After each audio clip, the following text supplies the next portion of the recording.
Hello friends, स्वागत है आप सभी का आपका अपना यूट्यूब चैनल जीटीएम स्टडी में। दोस्तों, आज के इस वीडियो में 12th क्लास फिजिक्स का चैप्टर इलेक्ट्रोस्टैटिक्स में टॉपिक इलेक्ट्रिक कैपेसिटेंस विद्युत संधारित्र से हम कुछ महत्वपूर्ण प्रश्न करने वाले हैं जो कि आपके बोर्ड एग्जाम के लिए काफ़ी ही महत्वपूर्ण है। इसलिए दोस्तों वीडियो के अंत तक जरूर बने रहेगा। दोस्तों, इसमें जो है काफ़ी महत्वपूर्ण प्रश्न इससे पूछे जाते हैं। तो दोस्तों, आज की वीडियो में हम टोटल 25 इंपॉर्टेंट प्रश्न डिस्कस करेंगे ताकि आपके बोर्ड एग्जाम में इससे प्रश्न रहे तो आप इसे आसानी से सोल्व कर सकें। और दोस्तों, अगर आप 2022 बोर्ड परीक्षा में 400 प्लस मार्क्स लाना चाहते हैं तो जल्दी से जल्दी हमारे इस चैनल से जुड़ जाए दोस्तों, क्योंकि आपको शानदार तैयारी इस पर कराया जाएगा। और दोस्तों, इलेक्ट्रोस्टैटिक्स चैप्टर का 2 वीडियो ऑलरेडी अपलोड कर चुके हैं, नहीं देखें तो आप जल्दी से ज़रूर देख लीजिएगा, क्योंकि उसमें भी काफ़ी महत्वपूर्ण प्रश्न कराया गया है। तो चलिए जल्दी से आज की वीडियो हम शुरू करते हैं। जल्दी से इस वीडियो को लाइक कर दीजिए, अपने दोस्तों में शेयर कर दीजिए, और आप हमारे चैनल पर नए हैं तो प्लीज़ चैनल को सब्सक्राइब करके बेल आइकन भी प्रेस कर लीजिएगा, ताकि नई वीडियो हम अपलोड करें तो उसका नोटिफिकेशन आप लोगों को मिलता रहे। तो चलिए अंत तक बने रहेगा। चलिए पहला प्रश्न से आज की वीडियो शुरू करते हैं। पहला प्रश्न में कह रहा है कि विद्युत धारिता का मात्रक होता है। पहला ऑप्शन दे रहा है वोल्ट, दूसरा में दे रहा है न्यूटन, तीसरा में दे रहा है फराड और चौथा में दे रहा है एम्पियर। तो दोस्तों, विद्युत धारिता का जो मात्रक होता है वह क्या होता है? फराड होता है। तो सी ऑप्शन यहाँ पे बिल्कुल करेक्ट आंसर हो गया, फराड। ठीक है। और वोल्ट जो होता है किसका होता है? विभवांतर का होता है। ठीक है। और न्यूटन जो होता है किसका होता है? बल का होता है। और एम्पियर जो होता है वह विद्युत धारा का होता है। ठीक है। तो आप सभी याद रखिएगा, आपके लिए सभी महत्वपूर्ण है। ठीक है। यहाँ पे विद्युत धारिता का पूछा जा रहा था तो यहाँ पे फराड हो जाएगा। ठीक है। तो सी ऑप्शन यहाँ पे बिल्कुल करेक्ट आंसर हो गया। अगला क्वेश्चन मेरा है दूसरा नंबर में कह रहा है कि 3 संधारित्र जिनमें प्रत्येक की धारिता सी है, श्रेणी क्रम में जुड़े हैं तो उनकी तुल्य धारिता है। यानी 3 संधारित्र है। ठीक है। उसका जो है प्रत्येक की जो धारिता है सी दिया हुआ है, तो उसे अगर श्रेणी क्रम में जोड़ते हैं तो समतुल्य धारिता जो होगा वह क्या होगा? ठीक है। तो आपको ऑप्शन दिया हुआ है। तो दोस्तों, आपको सबसे पहले हम बता देते हैं कि किस तरह का फार्मूला यूज करते हैं। ठीक है। तो यहाँ पे मेरा श्रेणी क्रम में दिया हुआ है। तो देखिए, अगर श्रेणी क्रम में रहेगा तो इसका जो फार्मूला होता है सी इक्विवेलेंट बराबर हो जाता है 1/C1 plus 1/C2 plus 1/C3। इसी तरह से आगे बढ़ता जाता है जितना भी संधारित्र है। ठीक है। और यह मेरा श्रेणी क्रम का हो गया। और अगर पैरेलल का रहेगा यानी समांतर क्रम का रहेगा तो सी इक्विवेलेंट बराबर हो जाएगा C1 plus C2 plus C3। ठीक है। इस तरह से और आगे बढ़ते चला जाएगा। ठीक है। तो आप दोनों याद रखिएगा, उसी से मैंने फार्मूला काफ़ी महत्वपूर्ण है, तो इसी से आपका क्वेश्चन बनेगा। ठीक है। श्रेणी क्रम पहला हो गया श्रेणी क्रम का, यह हो गया समांतर क्रम का। ठीक है। तो चलिए इस क्वेश्चन को सोल्व करते हैं। तो यहाँ पे बताया कि 3 संधारित्र है जिसका प्रत्येक संधारित्र मैंने धारिता जो है सी दिया हुआ है। तो श्रेणी क्रम के लिए भी फार्मूला क्या बताए थे? 1C इक्विवेलेंट बराबर जो हो गया 1/C1 plus 1/C2 plus 1/C3। ठीक है। तो यहाँ पे जो सभी का जो वैल्यू हो रहा है वह सी दिया हुआ है। ठीक है। तो यहाँ पे सी इक्विवेलेंट बराबर जो हो जाएगा क्या हो जाएगा? 1/C plus 1/C plus 1/C। ठीक है। अगर आपका इसका जो एलसीएम लेते हैं तो सी बराबर कितना आ जाएगा? 1 + 1 + 1। ठीक है। यानी कि 3/C। ठीक है। यानी कि किसके बराबर आ गया? 1/C इक्विवेलेंट बराबर इतना आ गया। ठीक है। तो अब इसे क्रॉस मल्टीप्लिकेशन करेंगे। 1C इक्विवेलेंट बराबर C/3/C को अगर आप क्रॉस मल्टीप्लिकेशन करते हैं तो कितना आ जाएगा? C इक्विवेलेंट बराबर जो आ जाएगा वह C/3 आ जाएगा। तो देखिए कौन सा ऑप्शन में आपका मिल रहा है? मेरा सी ऑप्शन में मिल रहा था। सी ऑप्शन यहाँ पे बिल्कुल करेक्ट आंसर हो गया, C/3। ठीक है। यानी जो तुल्य धारिता आएगा वह C/3 आएगा। तो सी ऑप्शन यहाँ पे करेक्ट हो गया। अगला क्वेश्चन तीसरा नंबर में कह रहा है कि संधारित्र के समांतर संयोजन में जो राशि प्रत्येक संधारित्र के लिए समान रहती है वह है ऊर्जा, आवेश, विभवांतर या धारिता। तो दोस्तों कह रहा है संधारित्र है। ठीक है। इससे समांतर संयोजन में जुड़ा हुआ है। ठीक है। समांतर संयोजन में जुड़ा हुआ है तो संधारित्र के लिए जो समान रहती है, कौन सा राशि जो है समान रहती है, यानी सभी में इक्वल रहेगी। ठीक है। ऊर्जा रहेगी, आवेश रहेगी या विभवांतर रहेगा या धारिता रहेगा। ठीक है। तो विभवांतर जो होता है दोस्तों वह अगर समांतर क्रम में अगर जुड़ा हो तो विभवांतर जो होगा संधारित्र का, वह विभवांतर जो राशि होगा वह सभी के लिए समान होगा। ठीक है। आप इसे याद रखिएगा, विभवांतर जो होता है सभी के लिए समान होता है जब वह समांतर संयोजन में होगा। ठीक है। तो आप इसे जरूर से जरूर याद रखिएगा। ठीक है। तो सी ऑप्शन यहाँ पे करेक्ट हो गया। अगला क्वेश्चन मेरा चौथा नंबर में कह रहा है कि किसी चालक द्वारा आवेश संग्रहित करने की क्षमता को कहते हैं, यानी किसी चालक द्वारा जो आवेश संग्रहित करता है उसको क्षमता को क्या कहते हैं? विभव कहते हैं, धारिता कहते हैं, ऊर्जा कहते हैं, या इनमें से कोई नहीं। तो आवेश के किसी चालक द्वारा जो आवेश संग्रहित करने की जो क्षमता है दोस्तों उसे धारिता कहते हैं। ठीक है। धारिता। तो बी ऑप्शन यहाँ पे बिल्कुल करेक्ट आंसर हो गया, धारिता। अगला क्वेश्चन मेरा 5वां नंबर, 5वां नंबर कह रहा है कि विद्युत धारिता का बीमीय सूत्र होता है। काफ़ी महत्वपूर्ण प्रश्न है दोस्तों, आपको काफ़ी शानदार तरह से बताएंगे ताकि आप कभी भी नहीं भूलिएगा, ठीक है। तो यहाँ पे विद्युत धारिता का आपका बीमीय सूत्र यानी डायमेंशन पूछा जा रहा है, ठीक है। तो देखिए आपको फार्मूला क्या होता है, Q इक्वल टू जो फार्मूला होता है C भी होता है, ठीक है। Q इक्वल टू C भी होता है, यानी आपको C बराबर निकालना है। C बराबर अगर निकाल देते हैं तो Q बटा का V हो जाएगा, ठीक है। Q बटा का V होगा। Q मेरा यह चार्ज है, यह मेरा विभवांतर है, ठीक है। तो चार्ज का जो क्या होता है डायमेंशन, चार्ज का डायमेंशन ए टी होता है। पहला वीडियो में हम बताए हैं इसका डायमेंशन जो होता है ए और टी होता है, ठीक है। और यह मेरा जो है भी दिया हुआ, ठीक है। तो दोस्तों भी दिया यानी विभवांतर का निकालना है, तो आप फार्मूला एक जानते हो W equal to V Q होता है, ठीक है। W equal to V Q होता है, तो यानी कि V बराबर हम क्या लिख सकते हैं, W बटा के Q लिख सकते हैं, ठीक है। यह W बटा का Q लिख सकते हैं। तो यहाँ पे V के जगह पे हम W यहाँ पे धर देंगे। W क्या हो जाएगा मेरा, W से होता है वर्क, तो वर्क का जो डायमेंशन होता है वह ml² टी के पावर -2 होता है, ठीक है। और यह मेरा बटा में Q है यानी क्या, इसका डायमेंशन ए टी हो गया, ठीक है। तो यह जो अगर इसको अगर आप बटा में देते हैं तो यह जो है पलट के यहाँ पे गुना हो जाएगा ए टी, ठीक है। तो इसी को आप कैलकुलेट कर दीजिए, आपका आंसर आ जाएगा, ठीक है। तो देखिए क्या आंसर आ रहा है, देखिए ए टी स्क्वायर हो जाएगा, यहाँ पे एम ऊपर जाएगा तो एम के पावर देखिए क्या हो जाएगा, एम के पावर -1 हो जाएगा, ठीक है। एम के पावर -1 हो गया और एल के पावर कितना हो जाएगा, -2 हो जाएगा। और टी के पावर कितना हो जाएगा, यह यहाँ पे देखिए माइनस में है और ऊपर में टी स्क्वायर है, यहाँ पे माइनस में है, तो यह ऊपर चला जाएगा तो प्लस में पॉजिटिव बन जाएगा, तो यानी टी के पावर 4 हो जाएगा।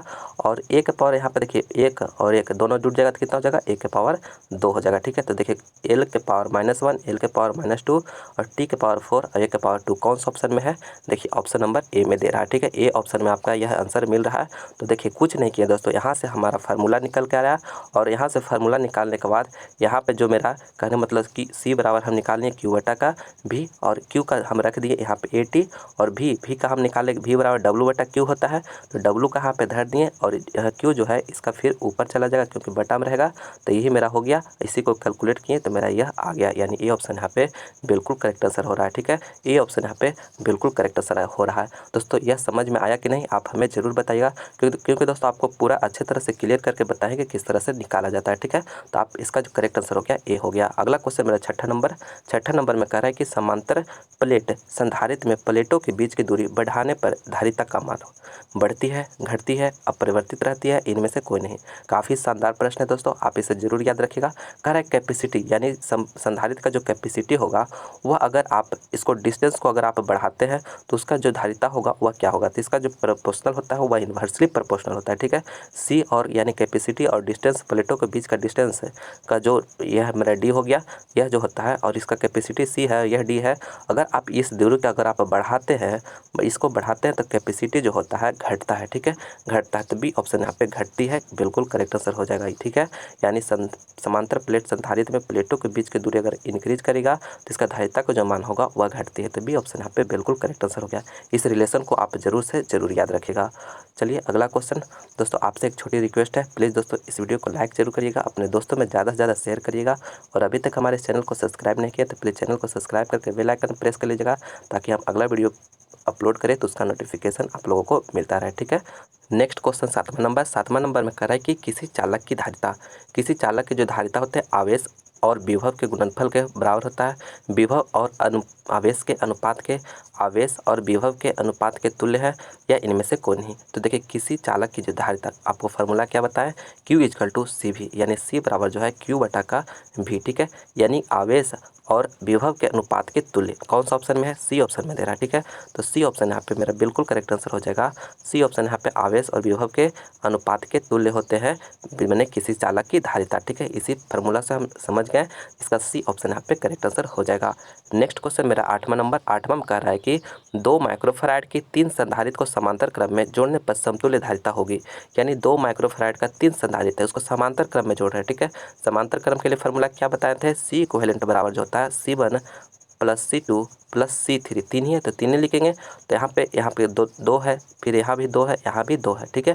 तो जोड़ के कितना आ गया, 6 माइक्रोफैराड आ गया। तो कौन सा ऑप्शन में मिल रहा है मेरा, ए ऑप्शन में मिल रहा है। तो ए ऑप्शन यहाँ पे बिल्कुल करेक्ट आंसर हो गया, ठीक है।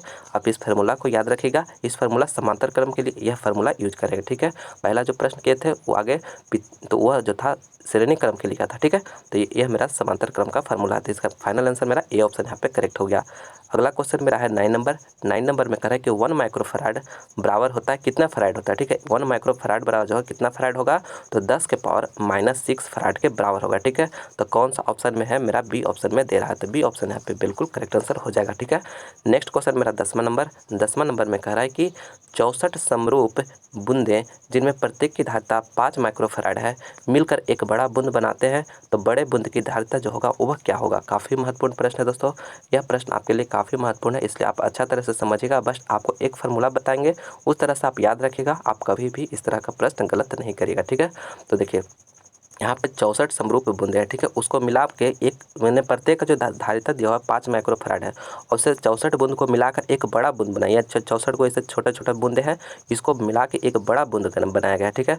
तो इस बड़े बूंद का जो धारिता होगा वह क्या होगा, ठीक है, आपसे पूछा जा रहा है। और एक यानी जो छोटा बूंद है इसका जो दिया हुआ धारिता वह 5 माइक्रोफराड है, ठीक है। तो देखिए एक आपको फार्मूला बता रहे हैं, बस वही याद रखना है, आपको कभी भी गलत नहीं होगा। देखिए फार्मूला क्या याद रखना है कि C dash equal to n के पावर 1/3 C, यह फार्मूला आप याद रखिएगा, आपसे यह प्रश्न जरूर बन जाएगा, ठीक है। तो देखिए मेरा C डैश क्या है, बड़े बूंद का जो मेरा कैपेसिटी निकल कर आएगा वह मेरा C डैश है, ठीक है। और यह मेरा C जो है यह छोटे छोटे बूंद जो है प्रत्येक बूंद का जो है कैपेसिटी है, ठीक है। और n जो है मेरा नंबर, कितना नंबर ऑफ बूंद दिया हुआ, बूंदे कितना नंबर है, तो 24 नंबर दिया हुआ, तो यह मेरा n हो जाएगा, ठीक है। सभी समझा दिए हम। C डैश हो गया मेरा बड़ा बूंद का कैपेसिटी, C हो गया मेरा छोटा बूंद का कैपेसिटी, और n जो हो गया कितना नंबर ऑफ आपको जो ड्रॉप दिया हुआ वह, ठीक है। बूंदों की संख्या 64 है, ठीक है, यह दिया हुआ है, ठीक है। तो बस आप इस फार्मूला को यूज करेंगे, इसका आंसर आ जाएगा, ठीक है। C डैश बराबर क्या हो गया, n के पावर 1/3 C, ठीक है। तो n यहाँ पे आपको एक वैल्यू एक चीज़ सिखा देते हैं कि n के पावर 1/3 यानी 64 जो है किसका मैंने पावर मैंने किसका अथी है, कहने का मतलब स्क्वायर क्यूब है, ठीक है, किसका क्यूब है, 64 जो है किसका क्यूब है, तो यह 4 का क्यूब है, ठीक है। यानी 4 के पावर 3 करेंगे तो 64 के बराबर आता है, ठीक है। यानी 4 गुने 4 आप करते हैं तो कितना आ जाता है, गुना करके 64 आ जाता है, ठीक है।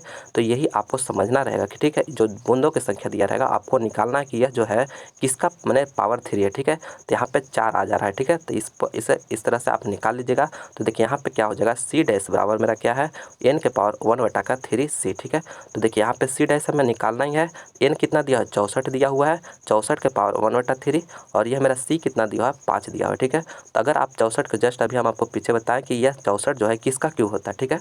तो यह जो होता है 4 के पावर 3 का क्यूब होता है, ठीक है। तो यही आपको लिख लेना है 4 के पावर 3, और यह जो है गुना में है तो यहाँ पे गुना में हो जाता है 1/3, और यह गुना 5। तो यह 3 से 3 देखिए यहाँ पे कट गया, ठीक है, पावर में कट रहा है, ठीक है, पावर में यहाँ पे कट रहा है। तो यहाँ पे 4 के पावर कितना आ गया, 4 के पावर 1 और गुने 5, यानी 4 के पावर 1 कितना हो गया, 4 हो गया, और 4 गुने 5 करिएगा तो कितना आ जाएगा, 20 आ जाएगा। तो देखिए 20 कौन सा ऑप्शन में, डी ऑप्शन में है, तो डी ऑप्शन यहाँ पे मेरा बिल्कुल करेक्ट आंसर हो जाएगा, ठीक है।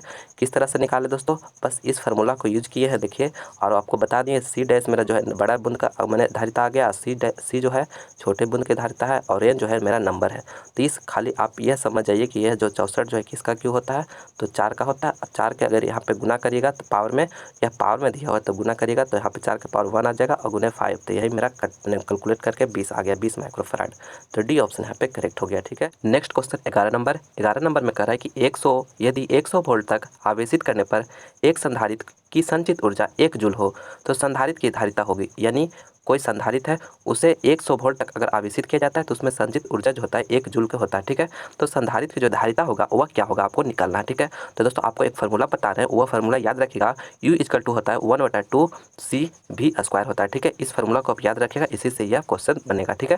तो देखिए U = 1/CV² होता है, ठीक है। तो देखिए U मेरा जो है 1 जूल दिया हुआ है, U जो है 1 जूल दिया हुआ है, और यहाँ पे मेरा जो V जो दिया हुआ है 100 वोल्ट दिया हुआ है, ठीक है। तो यहाँ पे C का वैल्यू निकालना है, ठीक है। तो निकल जाएगा, यहाँ पे U दे दिया है और V दे दिया है तो C नहीं निकल जाएगा। तो देखिए किस तरह से निकालते हैं। तो मेरा U फार्मूला क्या होता है, U = 1/2 CV², ठीक है। तो U की जगह 1 धर देंगे, 1/2 C हमें निकालना है तो C का C धर देंगे, और यहाँ पे V कितना दिया हो, 100 वोल्ट दिया हो तो 100 के स्क्वायर कर देंगे, ठीक है। तो यहाँ पे अगर आप C बराबर फाइनली अगर आप निकालते हैं तो C बराबर कितना आ जा रहा है, इसे क्रॉस मल्टीप्लिकेशन की जगह तो C बराबर जो आ रहा है 2 गुने 2 गुने 10 के पावर -4 आ रहा है, ठीक है। 2 गुने 10 के पावर -4 की यह बट्टा में जाएगा तो यह 2 के पावर -4 आ जा रहा है, ठीक है। तो यही तो मेरा हमसे पूछ रहा था कि C बराबर क्या होगा, तो 2 इंटू 10 के पावर -4, यह C है। C यानी कैपेसिटी, तो कैपेसिटी का क्या बताए थे, धारिता का यूनिट क्या होता है, फराड होता है। फराड होता है तो देखिए कौन सा ऑप्शन में मिल रहा है, मेरा C ऑप्शन में मिल रहा है, 2 इंटू 10 के पावर -4 फराड। तो C ऑप्शन यहाँ पे मेरा बिल्कुल करेक्ट आंसर हो जाएगा, ठीक है। इस फार्मूला को याद रखना है और यहाँ पे U बराबर 1 दिया हो तो 1 धर दिए, 1/2 और C निकालना है और यह 100 के स्क्वायर। तो इसका अगर आप करिएगा तो 10 के पावर करने के बाद तो कितना आ जाएगा, 4 आ जाएगा। और यह देखिए क्रॉस मल्टीप्लिकेशन किया तो और यह बट्टा में इधर गुना में है तो इधर जाके बट्टा में होगा तो इससे ऊपर कर दिए तो कितना आ जाएगा, -4 आ गया, ठीक है। तो इतना फराड आ गया, तो इसी ऑप्शन यहाँ पे मेरा करेक्ट आंसर हो गया। अगला क्वेश्चन मेरा 12 नंबर काफ़ी महत्वपूर्ण प्रश्न है, आपका प्रीवियस ईयर में पूछा हुआ प्रश्न है कि आवेशित संधारित्र पर संग्राहक पट्टिका और संघनक पट्टिका के आवेशों का योग होता है, शून्य होता है, 1 कूलम होता है, अनंत होता है, इनमें से कोई नहीं। यानी इस तरह का जो है संधारित्र है, इसमें जो है यह जो अर्थ वायर से कनेक्ट रहता है वह संघनक पट्टिका हो जाता है, यह संघारक पट्टिका हो जाता है, ठीक है। तो दोनों में यहाँ पे अगर प्लस क्यू चार्ज होता है, यहाँ पे माइनस क्यू चार्ज है, तो दोनों का अगर आप सम कर देते हैं, दोनों संग्राहक पट्टिका और संघनक पट्टिका के आवेशों का अगर योग कर देते हैं तो वह शून्य के बराबर आ जाता है, ठीक है। तो शून्य के बराबर, तो ये ऑप्शन यहाँ पे बिल्कुल करेक्ट आंसर हो गया है। नेक्स्ट क्वेश्चन 13 नंबर में कह रहा है कि एक संधारित्र को 1000 वोल्ट से आवेशित करने पर वह 2000 माइक्रो कूलम आवेश ग्रहण करता है, तो संधारित्र की धारिता होगी। काफी महत्वपूर्ण प्रश्न है दोस्तों, इस तरह का छोटे छोटे न्यूमेरिकल आपके एग्जाम में ऑब्जेक्टिव प्रश्न में पूछे जाते हैं और 2 मार्क्स में भी पूछे जाते हैं, ठीक है। तो देखिए 1000 वोल्ट तक आवेशित किया गया तो यह जो है 2000 माइक्रो कूलम आवेश ग्रहण करता है, ठीक है। तो फार्मूला क्या होता है, Q इक्वल टू C भी। तो यहाँ पे मेरा जो है Q दिया हुआ है, यानी चार्ज कितना दिया हुआ है, 2000 माइक्रो कूलम दिया हुआ है और यह मेरा C निकालना है और भी कितना दिया हुआ है, 1000 दिया हुआ है, ठीक है, 1000 दिया हुआ है। तो फाइनली C बराबर जो कितना आ जाएगा, 2000 बटा के 1000, ठीक है। इसे आप कैलकुलेट करिएगा तो 3 शून्य 3 शून्य कट गया तो 2 आ गया, 2 माइक्रोफराड, ठीक है। तो कौन सा ऑप्शन में है, 2 माइक्रोफराड, ए ऑप्शन में दे रहा है। तो ए ऑप्शन यहाँ पे बिल्कुल करेक्ट आंसर हो जाएगा, 2 माइक्रोफराड। इस फार्मूला को यूज करके आप आसानी से इसे सॉल्व कर सकते हैं। तो मेरा 2 माइक्रोफराड करेक्ट हो गया। अगला क्वेश्चन में 14 नंबर 14 में कह रहे हैं कि आवेश का वितरण से क्या होता है, ऊर्जा का ह्रास होता है, ऊर्जा की वृद्धि होता है, ऊर्जा का मान नियत रहता है, इनमें से कोई नहीं। तो आवेश के वितरण से जो होता है ऊर्जा का ह्रास होता है, ठीक है, ऊर्जा का ह्रास होता है।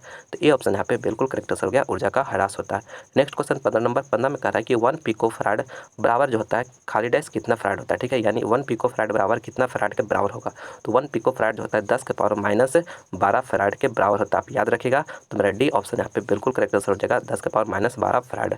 अगला क्वेश्चन 16 नंबर में कह रहा है कि 9 किलोमीटर त्रिज्या वाले गोलीय चालक की धारिता होगी। काफ़ी महत्वपूर्ण प्रश्न है दोस्तों आपके बोर्ड एग्जाम के लिए, तो इसे आप अच्छी तरह से देखिएगा, आपको काफ़ी अच्छा से समझाएंगे ताकि आप कभी भी नहीं भूलें, ठीक है।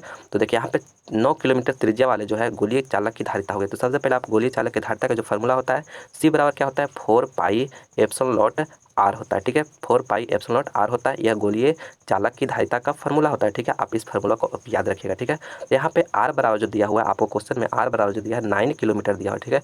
9 किलोमीटर अगर इसको आप मीटर में चेंज करिएगा तो 10 के पावर 3 मीटर के बराबर हो जाएगा, ठीक है। 9 इंटू 10 के पावर 3 मीटर के बराबर होगा, ठीक है। तो आप इसे याद, अब देखिए मेरा यहाँ C बराबर यह फार्मूला हो गया। तो देखिए इसे कैसे सोल्व करते हैं, तो यहाँ पे मेरा C बराबर निकालना है। तो यह मेरा आप जानते होंगे कि 1/4 पाई एप्सिलॉन नॉट का जो वैल्यू होता है वो किसके बराबर होता है, 9 इंटू 10 के पावर 9 के बराबर होता है, ठीक है। आप इस फार्मूले के आप इस वैल्यू को आप जानते होंगे, पहले भी हम पहला वीडियो में करवा चुके हैं, पहले जो इलेक्ट्रोस्टैटिक्स का वीडियो अपलोड किया है उसमें इस वैल्यू को हम बता चुके हैं। अगर नहीं देखे तो वीडियो जरूर देख लीजिएगा कि यह मेरा इलेक्ट्रोस्टैटिक्स का तीसरा वीडियो है, 2 वीडियो ऑलरेडी अपलोड कर चुके हैं, ठीक है। अगर नहीं देखे तो जरूर देख लीजिए, उसमें भी शानदार प्रश्न कराए हैं। और दोस्तों जितना आपको इलेक्ट्रोस्टैटिक्स में प्रश्न करवा दिए, क्वेश्चन करवा दिए, उससे बाहर एक भी प्रश्न नहीं रहेगा, ठीक है। तो आप उसे जरूर से जरूर देखिएगा, ठीक है। तो चलिए इसको हम सोल्व करते हैं। मेरा C equal to 4 pi epsilon naught R मेरा फार्मूला हो गया। और मेरा यहाँ पे देखिए 1 बटा का हम बताए थे कि 1/4 पाई एप्सिलॉन नॉट उसका बराबर होता है। तो इसका जो होगा, इसका जो वैल्यू जो आएगा कितना जाएगा, 9 इंटू 10 के पावर 9 आ जाएगा और गुने R मेरा निकाल के कितना आ गया, 9 गुने 10 के पावर 3 आ गया, ठीक है। क्योंकि 3 आपको किलोमीटर में था तो मीटर में चेंज करके बताया।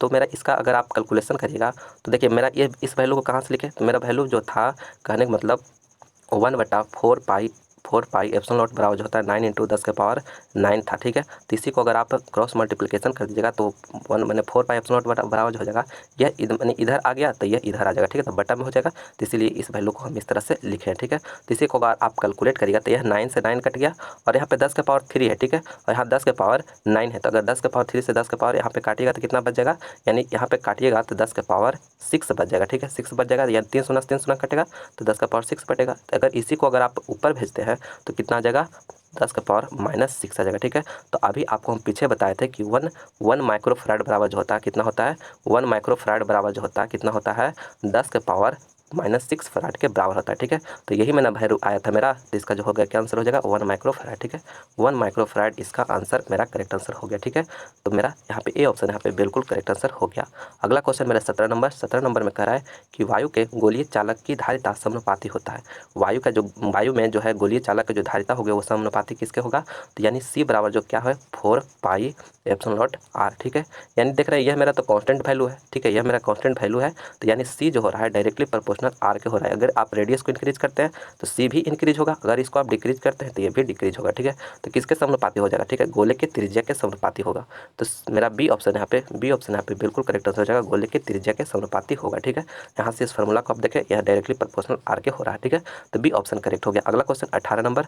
दोस्तों देखिए, अभी आपको हम काफ़ी शानदार तरह से समझा कर सभी प्रश्न को करा रहे हैं। ठीक है, अभी आपके पास पूरी टाइम है, तो आप अच्छे से समझ के पढ़िए। ठीक है, अभी आपका एग्जाम जल्दी नहीं है, इसलिए आप समझ के पढ़िए, ताकि जो है आप ज़्यादा दिन तक याद रख सके, आप पूरा कॉन्सेप्ट के साथ सीख सके। ठीक है, तो अगला क्वेश्चन 18 में कह रहा है कि दो आवेशित वस्तुओं को जोड़ने पर उनके बीच विद्युत धारा प्रवाहित नहीं होती है, यदि उनके, यानी दो आवेशित वस्तु है। ठीक है, उसे अगर आप जोड़ देते हैं तो उसके बीच जो है विद्युत धारिता प्रवाहित नहीं होगी। कब, जब आवेश समान है, धारिताएं समान है, विभव समान है, प्रतिरोध समान है। ठीक है, यानी कि दो वस्तु है। ठीक है, दो वस्तु है, ये वस्तु है, ये वस्तु। ठीक है, अगर इसको आप जोड़ देते हैं, ठीक है, तो जोड़ने के बीच जो है विद्युत धारा, अगर मैंने कहने मतलब आई जो है मैंने नहीं प्रवाहित होगा। ठीक है, करंट फ्लो नहीं होगा। कब, जब दोनों का अगर विभवांतर अगर सेम रहेगा, यानी दोनों का भी अगर सेम रहेगा, विभव समान रहेगा, तो जो है पे करंट का फ्लो नहीं होगा। ठीक है, तो आप इस बात को याद रखिएगा। ठीक है, दोनों का अगर भी यानी विभव समान होगा तो वहाँ पे करंट का फ्लो नहीं होगा। तो सी ऑप्शन यहाँ पे करेक्ट आंसर, काफ़ी महत्वपूर्ण प्रश्न है, इसे जरूर याद रखिएगा।